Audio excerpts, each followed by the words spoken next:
You ask Tiger to solve. This deals with linear equations with one unknown. The final result is k equals -4. Let's solve it step by step. Group all k terms on the left side of the equation. Subtract k from both sides. Group like terms.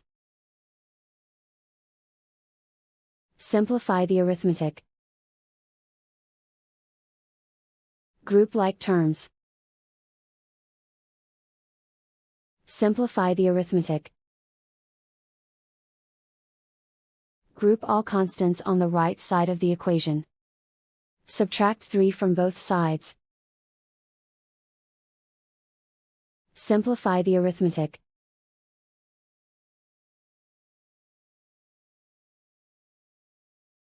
And so the final result is k equals -4.